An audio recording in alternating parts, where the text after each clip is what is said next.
for your significant other can be a minefield. What do you get when you've just started dating, when you've been married forever and have run right out of ideas? Or what about when you're separated? Is anything appropriate? Match.com's relationship insider Kimberly Moffat is here with helpful tips for your relationship gift-giving dilemmas. So good to see you. Good to see you too. So let's get right into this, Kim. What about dating less than a month? What should you be doing? Yes, so dating less than a month, unless you've gone from 0 to 100 really quickly, at this point you've probably only been on a few dates with the person, so you don't know each other very well. According to the Match.com survey, most Canadians think you should spend between $25 and $50 at this stage, which is nice and easy. My thoughts are that a good experience always trumps any gift. Yes. Research shows that when you experience something new with your partner, the body releases oxytocin, which is a bonding hormone, so good to get lots of those in at the beginning. And it's a great chance to get to know each other a little better. That's a great idea. Okay, what about dating 1 to 6 months? So you stepped it up a notch. Exactly. So at this point, you're getting to know your partner a little better. You're cluing into some of the things that they like, some of the things they dislike.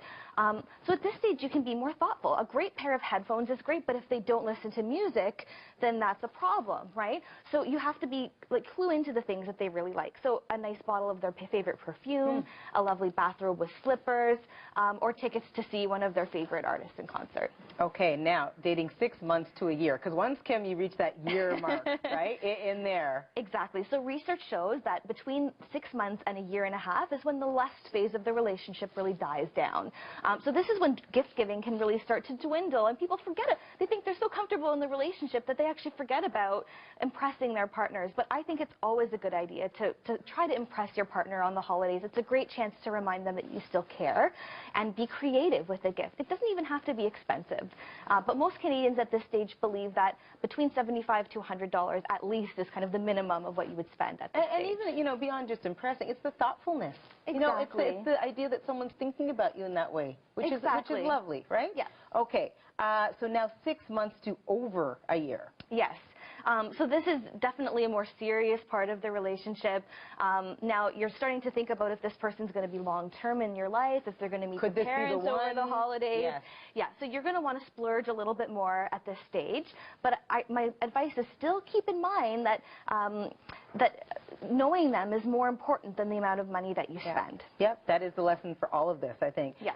Married, living together, and so we'll quantify this with just married, okay? Yes. Just married or living together. Yeah, so married or living together, this is another time when gift giving can kind of fall off the rails. But and a lot of couples want to be creative, like they want to buy stuff together, or they want to buy stuff for their kids, or go on a luxury vacation together. And my thoughts on this is that this is perfectly fine. You can do whatever you like at this stage, but the key is you have to talk about it in advance. Have a little powwow a month before Christmas. Plan. Decide what you want to do so that everyone's expectations are met, because the definition of conflict is when you expect one thing and get another.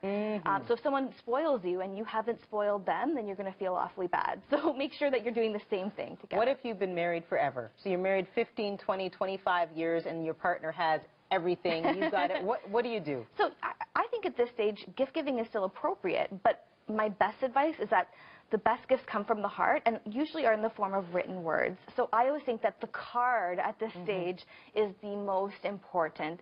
So making sure that you write about, how much you love them after all these years, and expressing some really intimate thoughts that maybe you don't tell them every day. And last but not least, for those who have separated or divorced, still in contact, but separated or divorced, what do people do? What should they do? Yeah, so this can be a little bit awkward, obviously.